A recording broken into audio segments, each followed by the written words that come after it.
Students, welcome to all of you in this online platform of Maharana Pratap institute Sagwara.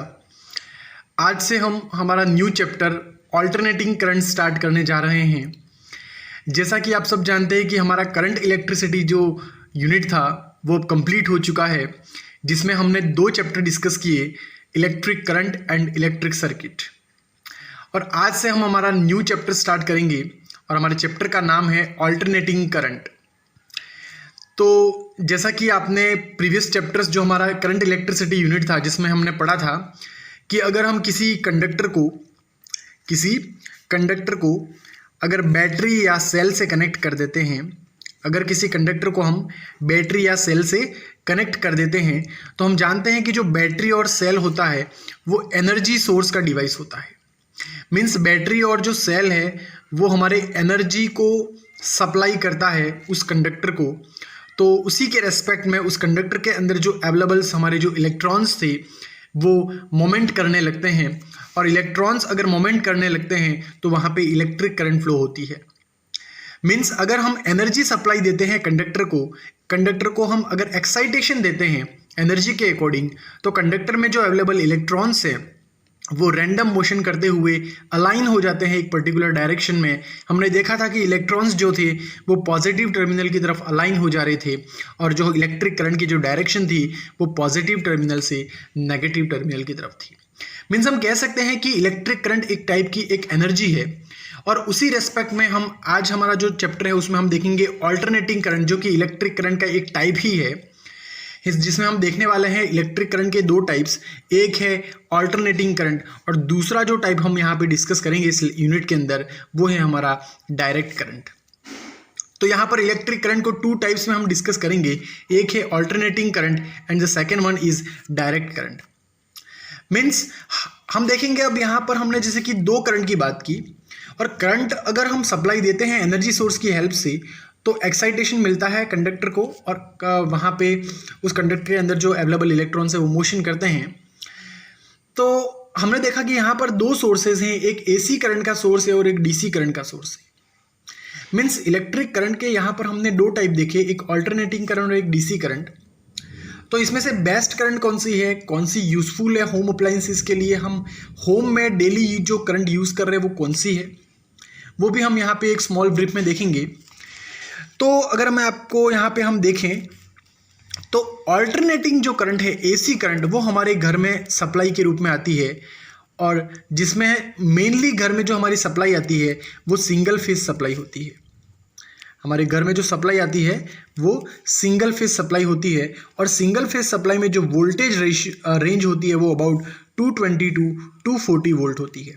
Means 220 से 240 volt की range होती है single phase supply में। और सिंगल फेज सप्लाई में मेनली दो कंडक्टर होते हैं, एक हमारा होता है फेस और सेकंड जो होता है वो हमारा होता है न्यूट्रल। तो घर में जो सप्लाई आती है वो एसी सप्लाई आती है, ऑल्टरनेटिंग करंट सप्लाई आती है, और जिसकी वोल्टेज रेंज होती है वो 220 वोल्ट से 240 वोल्ट की रेंज होती है। और हम जानते हैं कि घर में डिफरेंट हमारे डिवाइसेस होते हैं, कुछ डिवाइसेस इलेक्ट्रॉनिक्स डिवाइसेस होते हैं, कुछ हमारे इलेक्ट्रिकल डिवाइसेस होते हैं, और सबकी वोल्टेज रेंज वो होती है वो डिफरेंट होती है। अगर मैं बात करूं मोबाइल की जो सेल है, मोबाइल की जो बैटरी है उसकी बात करूं तो वो अबाउट 3.5 वोल्ट से 5 वोल्ट की रेंज होती है लगभग। मीन्स मोबाइल का जो सेल होता है वो 3.5 वोल्ट से 5 वोल्ट की रेंज होती है।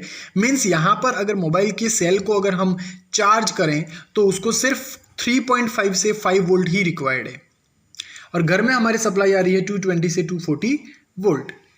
तो इसी के लिए हम मोबाइल के लिए भी एक स्पेशल डिफरेंट वहाँ पे एक चार्जर का यूज़ करते हैं, है ना। मोबाइल को हम डायरेक्टली किसी वायर से कनेक्ट नहीं कर देते हैं सप्लाई में, मेन सप्लाई में। उसके लिए हर मोबाइल का एक स्पेशल चार्जर होता है, और उसी चार्जर के अंदर एक स्पेशल डिवाइस लगा होता है, और जिस डिवाइस का नाम होता है रेक्टिफायर। ओके, और एक और डिवाइस होता है जिसका नाम होता है ट्रांसफार्मर। ठीक है, तो हमारा जो चार्जर है उसके अंदर एक डिवाइस लगा होता है ट्रांसफार्मर, जिसके बारे में हम डिटेल में पढ़ने वाले हैं। हमारा नेक्स्ट जो अपकमिंग लेक्चर्स आएगा, हमारा यूनिट जो आएगा उसमें हम पढ़ेंगे। और सेकंड जो हमारा डिवाइस जो लगा होता है उस चार्जर के अंदर वो होता है हमारा रेक्टिफायर, RECTIFIER, रेक्टिफायर। तो ट्रांसफार्मर जो डिवाइस है उसको हम डिटेल में नेक्स्ट हमारे जो अपकमिंग यूनिट है उसमें पढ़ेंगे, लेकिन यहाँ पे आप सुन लो सिर्फ एक स्मॉल ब्रीफ कि ट्रांसफार्मर जो है वो हाई वोल्टेज को लो वोल्टेज और लो वोल्टेज को हाई वोल्टेज में चेंज करता है। मीन्स अगर 220 वोल्ट है तो उसको 5 वोल्ट में भी चेंज कर देगा, और 5 वोल्ट है तो उसको 220 में भी चेंज कर सकता है। ये ट्रांसफार्मर का काम है। रेक्टिफायर जो है वो एसी सप्लाई को डीसी सप्लाई में चेंज करता है, एसी को डीसी में कन्वर्ट करता है। आप राइट डाउन कर देना। ट्रांसफार्मर जो डिवाइस है वो लो वोल्टेज को हाई वोल्टेज और हाई वोल्टेज को लो वोल्टेज में कन्वर्ट करता है, जिसको डिटेल में हमारे अपकमिंग जो यूनिट है उसमें पढ़ेंगे। और रेक्टिफायर जो डिवाइस है वो एसी को डीसी में करता है, मीन्स ऑल्टरनेटिंग करंट को डायरेक्ट करंट में चेंज करता है। अब मैंने कहा कि बैटरी का जो चार्जर है उसमें हमने रेक्टिफायर को यूज़ किया है, तो रेक्टिफायर को यूज़ क्यों किया उसका रीज़न सुनो। जैसे कि हमारे घर में मेन जो सप्लाई आती है वो सिंगल फेज सप्लाई आती है, और जैसा कि मैंने कहा कि 220 से 240 वोल्ट की सप्लाई होती है। वोल्टेज फ्लक्चुएट होता रहता है, 225 हो सकता है, 230 हो सकता है, लेकिन अप्रॉक्सीमेट रेंज इसकी इतनी होती है। अब जैसा कि मैंने कहा कि मोबाइल का जो सेल है उसको चार्ज करने के लिए मुझे 3.5 से 5 वोल्ट, और वो भी मुझे डीसी चाहिए। कौन सा वोल्टेज चाहिए? डीसी। ठीक है, क्योंकि डीसी में स्टोरेज होता है, मोबाइल की सेल में केमिकल एनर्जी स्टोर होती है। तो यहाँ पर 220 से 240 वोल्ट होता है और मोबाइल के सेल को सिर्फ 5 वोल्ट चाहिए। तो इस चार्जर के अंदर एक स्पेशल डिवाइस लगा होता है। 2 डिवाइस हमने नाम बताया, एक होता है ट्रांसफार्मर और सेकंड लगा होता है रेक्टिफायर। तो सबसे पहले जो घर में सप्लाई आ रही है, जैसे ही हम चार्जर्स को प्लग करते हैं मोबाइल से, तो जो सप्लाई है 220 समझ लो, तो 220 सप्लाई सबसे पहले जाती है ट्रांसफार्मर में। और ट्रांसफार्मर क्या करता है, सबसे पहले ये जो सप्लाई है वो कहाँ जाती है? ट्रांसफार्मर में। और ट्रांसफार्मर में 220 वोल्ट सप्लाई गया, और ट्रांसफार्मर क्या करता है उसको 5 वोल्ट में बदल देता है, 5 वोल्ट एसी में चेंज कर लेता है। ठीक है, और 5 वोल्ट एसी में चेंज होने के बाद उसके बाद एक रेक्टिफायर मशीन उसमें कनेक्टेड होता है, और रेक्टिफायर मशीन क्या करता है, इस एसी सप्लाई को 5 वोल्ट डीसी सप्लाई में चेंज कर देता है, क्योंकि रेक्टिफायर का काम क्या है? एसी को डीसी में कन्वर्ट करना। तो जैसे ही हम उस बैटरी चार्जर को सप्लाई से कनेक्ट करते हैं, एक ब्रीफ ले लेते हैं कि जैसे ही हम प्लग इन करते हैं तो यहाँ पे सप्लाई कितनी आती है? 220 वोल्ट। अब हमें मोबाइल को चार्ज करना है तो हमें 5 वोल्ट चाहिए, तो उसके बाद हमने कनेक्ट कर दिया ट्रांसफार्मर। उस मोबाइल के चार्जर के अंदर एक स्पेशल सर्किट बना होता है, और उस सर्किट के अंदर ट्रांसफार्मर लगा होता है। ट्रांसफार्मर क्या करता है? 220 जो वोल्ट है उसको 5 वोल्ट में बदल देता है। अब यहाँ पर 5 वोल्ट में ही बदलता है ऐसा ज़रूरी नहीं है।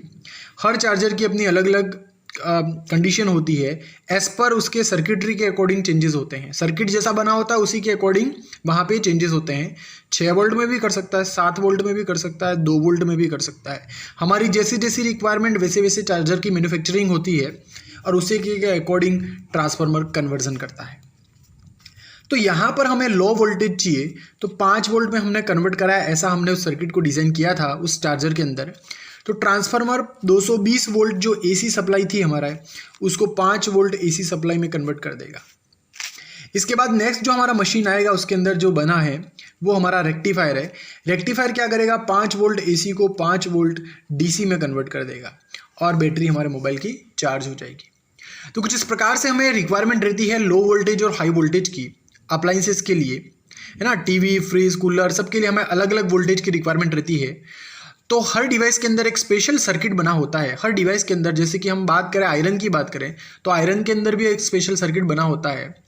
हम टीवी की बात करें, है ना, टेलीविज़न की, तो टेलीविज़न के अंदर भी एक स्पेशल सर्किट बना होता है, और उसी सर्किट के अंदर वहाँ सप्लाई इनपुट से आउटपुट होती है। ठीक है, तो कुछ इस प्रकार से एसी सप्लाई वर्क करती है हमारे होम अप्लाइंसेज में।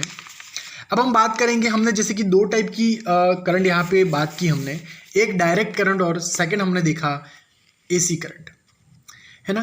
तो अल्टरनेटिंग करंट को हमने होम अप्लाइंसेस के लिए यूज़ किया, है ना। होम अप्लाइंसेस के लिए एसी करंट यहाँ पे यूज़ हो रही है हमारे, तो उसका रीज़न यही था कि जो एसी करंट है वो ईजी टू इंस्टॉल थी, है ना। एसी करंट है वो ईजी टू इंस्टॉल थी। मीन्स देखो, जनरेशन जो होता है, इलेक्ट्रिक करंट कहाँ से आती है? जनरेशन और पावर प्लांट से आती है ना। पावर प्लांट से आती है हमारी सप्लाई, और जनरेशन होता है पावर प्लांट्स में, है ना। Hydro electric power plant, thermal power plant, details में आप अपकमिंग आपकी जो अपकमिंग आपकी जो क्लासेस हैं बीएससी, है ना, बैचलर ऑफ साइंस, आप जहाँ पढ़ोगे या फिर आप इंजीनियरिंग क्लासेस में जाओगे तब आप इसको डिटेल्स में और डिस्कस करोगे। जनरेशन कैसे होता है, ट्रांसमिशन कैसे होता है, डिस्ट्रीब्यूशन कैसे होता है। तो यहाँ पर जनरेशन जो होता है पावर प्लांट्स में, इसके बाद ट्रांसमिशन होता है ना, ग्रिड सबस्टेशन, सबस्टेशन से पावर हाउस जिसको आप कहते हो वहाँ से ट्रांसमिशन होता है और फिर डिस्ट्रीब्यूशन होता है। ठीक है, तो ये जो 3 टाइप्स होते हैं, जनरेशन, ट्रांसमिशन, डिस्ट्रीब्यूशन, वो आसानी से हो पाया with the help of AC current. और जनरेशन जो हमारा होता है वो भी होता है एसी करंट में ही होता है, और वो इजी वे में हो पाया, और उसी कारण से हमारे होम अप्लाइंसेस में और इजी टू यूज़ के कारण, इजी टू इंस्टॉलेशन के कारण एसी करंट मेनली प्रीफर होती है। ठीक है, तो यहाँ पर हम 2 टाइप्स की करंट डिस्कस करेंगे, direct current and alternating current. तो आपको मेनली यहाँ से मेमोराइज रखना है। मेनली अभी तक हमने जो देखा वो एक स्मॉल इंट्रोडक्टरी पार्ट था। ठीक है, तो यहाँ पर हमने करंट को 2 टाइप में डिवाइड किया, एक हमारी है डायरेक्ट करंट और सेकंड है हमारी अल्टरनेटिंग करंट। तो सबसे पहले हम देखेंगे डायरेक्ट करंट क्या होता है, जिसको हम स्मॉल में कहते हैं DC current. So the current whose direction does not change with time is called DC current। तो ऐसी करंट जिसकी डायरेक्शन चेंज नहीं होती है टाइम के रेस्पेक्ट में, है ना, टाइम के रेस्पेक्ट में जिसकी डायरेक्शन चेंज नहीं होती है, उस टाइप की करंट को हम कहते हैं डायरेक्ट करंट और डीसी करंट। तो जैसा कि हमने कहा कि इसकी डायरेक्शन चेंज नहीं होती है, तो डीसी करंट को हम यूनी डायरेक्शनल करंट भी कह सकते हैं। वन डायरेक्शन में जो करंट फ्लो होती है उसको हम कहते हैं यूनी डायरेक्शनल करंट। और जैसा कि हमने कहा वन डायरेक्शन में करंट फ्लो होती है, तो we can say it this current flows only in one direction because of it is known as unidirectional current. तो ऐसी करंट जो एक ही डायरेक्शन में फ्लो होती है, जो डायरेक्शन को चेंज नहीं करती है, उस करंट को हम कहते हैं डीसी करंट। ओके, अब हम डीसी करंट के कुछ वेव फॉर्म्स देख लेते हैं ग्राफ के अकॉर्डिंग कि किस प्रकार से ये फ्लो होती है। तो जैसा कि आप फर्स्ट यहाँ पे ग्राफ में देख पा रहे हो, तो यहाँ पे एक्स एक्सिस में हमने टाइम को शो किया और वाई एक्सिस में हमारे इलेक्ट्रिक करंट को शो किया। तो आप देख पा रहे हो कि देखो करंट जो है वो एक ही डायरेक्शन में फ्लो हो रही है, इसकी डायरेक्शन कोई चेंज नहीं हो रही है। तो ये हमारी डीसी करंट का एग्जांपल है। सेकेंड आप ग्राफ में देखो तो वहाँ पर भी वही है, करंट और टाइम के बीच में ग्राफ शो किया है। तो आप देख पा रहे हो कि एक ही डायरेक्शन में करंट फ्लो हो रही है, जो कि है पॉजिटिव डायरेक्शन में करंट फ्लो हो रही है ना। यहाँ पर पॉजिटिव डायरेक्शन में ही करंट फ्लो हो रही है, नेगेटिव में करंट नहीं आ रही है। मीन्स ये भी करंट हमारी यूनी डायरेक्शनल करंट कहलाई और ये भी डीसी करंट का एग्जांपल है। थर्ड ग्राफ में देखा तो देखो जिसका जस्ट ऑपोजिट सेकंड का, अब यहाँ पर नेगेटिव डायरेक्शन में करंट फ्लो हो रही है और ये भी यूनी डायरेक्शनल ही है, टाइम और करंट के बीच में हमारा जो ग्राफ है। तो ये भी हमारे एक प्रकार से डीसी करंट का एग्जाम्पल हुआ। तो डीसी करंट कौन सी होगी? ऐसी करंट जिसकी डायरेक्शन चेंज नहीं होती है, यूनी डायरेक्शनल करंट होती है, उसी को हम कहते हैं डीसी करंट। अब हम बात करेंगे कि डीसी करंट जो है उसको हम सिंबल से किस प्रकार से रिप्रेजेंट करते हैं। तो ये है हमारे डीसी करंट का सिंबल। ये डीसी सोर्स है जिसमें ये हमारा नेगेटिव टर्मिनल है और ये पॉजिटिव टर्मिनल है। और डीसी करंट हम जानते हैं करंट की डायरेक्शन हमेशा पॉजिटिव टर्मिनल से नेगेटिव टर्मिनल होती है। तो यहाँ पर जो करंट जा रही है वो पॉजिटिव टर्मिनल से आउट हो रही है। सो this is the symbol of the DC source.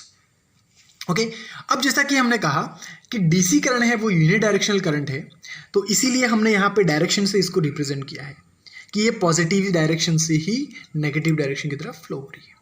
अब हम देखेंगे कि जो डीसी करंट है वो हम कहाँ से ऑब्टेन कर सकते हैं, इसका ओरिजिन क्या है। तो जो डीसी करंट है वो हम इलेक्ट्रिक सेल से हमें मिल जाती है, बैटरी से हमें मिल जाती है और डीसी जनरेटर से हमें मिल जाती है। डीसी जनरेटर आपने क्लास 10th में डिस्कस किया है ना। तो इलेक्ट्रिक करंट से इलेक्ट्रिक सेल से, बैटरी से और डीसी जनरेटर से हमें डीसी करंट मिल जाती है। जैसा कि हमने इलेक्ट्रिक सेल डिस्कस किया था, primary cell and secondary cell, है ना। हमने देखा था Leclanche cell and Daniell cell. तो उसी सेल से हम यहाँ पे इलेक्ट्रिक करंट को ऑब्टेन कर सकते हैं। अब सेकेंड हमारा जो पार्ट है वो है अल्टरनेटिंग करंट। तो ये जस्ट डीसी करंट का अपोजिट है। अब इसमें जो करंट की जो डायरेक्शन है वो पीरियडिकली चेंज होती जाती है, पॉजिटिव से नेगेटिव, नेगेटिव से पॉजिटिव, है ना। हर 180 डिग्री या पाई साइकिल पर ये इसकी जो डायरेक्शन है वो चेंज होती जाती है। So the current whose direction which changes its direction periodically is known as alternating current. ऐसी करंट जिसकी जो डायरेक्शन है वो पीरियडिकली चेंज होती जाती है, हर पाई डिग्री एंगल पर, हर पाई रेडियन पर, हर 180 डिग्री एंगल पर इसकी जो डायरेक्शन है वो चेंज होती जाती है। पॉजिटिव साइकिल से नेगेटिव साइकिल, नेगेटिव साइकिल से पॉजिटिव साइकिल, लाइक दैट इसकी डायरेक्शन चेंज होती जाती है। And such type of current is known as alternating current. तो यहाँ पर हम ऑल्टरनेटिंग करंट के कुछ एग्जाम्पल देखेंगे, वेव फॉर्म्स देखेंगे। तो आप देख पा रहे हो कि यहाँ पे टाइम और इलेक्ट्रिक करंट के बीच में ग्राफ शो कर रखा है, जिसमें आप देख पा रहे हो कि यहाँ जीरो से करंट स्टार्ट हो रही है और ये इसका पॉजिटिव साइकिल है, इसको हम कहेंगे पॉजिटिव साइकिल। ओके, आपने क्लास 11th में हमने देखा है पॉजिटिव एंड नेगेटिव साइकिल। तो ये हमारा हो गया पॉजिटिव साइकिल। फिर देखो तो यहाँ से ये नेगेटिव साइकिल में चली गई, again positive cycle, then again negative cycle. तो देखो पीरियडिकली हर 180 डिग्री, देखो यहाँ पे 0, देन पाई, ये हो गया हमारा 2 पाई। तो हर पाई डिग्री एंगल के बाद इसकी डायरेक्शन चेंज हो रही है। सो इसकी डायरेक्शन जो पीरियडिकली चेंज हो रही है, and that's why it is known as alternating current. और ये हमारा जो एग्जाम्पल है वो साइन वेव का एग्जाम्पल है, इसको साइन वेव कहते हैं। सेकेंड यहाँ पे हमने जो यहाँ पे ग्राफ शो किया है वो हमारा है स्क्वायर वेव का ग्राफ, जिसमें आप देख पा रहे हो कि हर पाई एंगल के बाद यहाँ पर इसका जो डायरेक्शन है वो चेंज हो रहा है ना, तो पॉजिटिव से नेगेटिव, नेगेटिव से positive again. So this is the example of square wave and which is the one of the part of the alternating current. क्योंकि यहाँ पर भी क्या हो रहा है, पीरियडिकली करंट की डायरेक्शन में चेंजेस आ रहे हैं टाइम के रेस्पेक्ट में, है ना। पाई एंगल के बाद 2 पाई पर वापस चेंजेस हुए, है ना, positive negative, that's why it is known as alternating current. ठीक है, तो ये हमारा हो गया ऑल्टरनेटिंग करंट का एग्जांपल। अब हम देखिए कि ऑल्टरनेटिंग जो करंट है उसको हम रिप्रेजेंट कैसे करते हैं। तो ऑल्टरनेटिंग करंट का जो सोर्स है, एसी सोर्स, उसको हम कुछ इस तरीके से रिप्रेजेंट करते हैं साइन वेव के रूप में। सो this is the representation of the AC source and the representation of the DC source is like that, है ना, नेगेटिव से positive, and this is the representation of the AC source. इसमें ये symbol represent कर रहा है कि positive से नेगेटिव यहाँ पर पीरियडिकली चेंजेस आ रहे हैं, वेरिएशन आ रहे हैं मैग्नीट्यूड में। Okay, so this is all about our today's introductory part of the alternating current chapter. If you feel any kind of doubt regarding this whole chapter, regarding this whole lecture, in that case you can comment in our doubt section and your doubt will be definitely solved in our upcoming lecture. In our upcoming lecture, we will discuss about the average value, RMS value and some form factor regarding the some basic terminologies of the alternating current, because we are dealing with the chapter alternating current. That's why in our upcoming lecture we will discuss some terminologies, basic terms of the alternating current, how we can represent the alternating current, how the alternating current is changes according to the time, and what is the amplitude, displacement, है ना, ripple factor. This all about the basic terminologies will be discussed in our upcoming lecture. So this is all about our today's lecture. Thank you.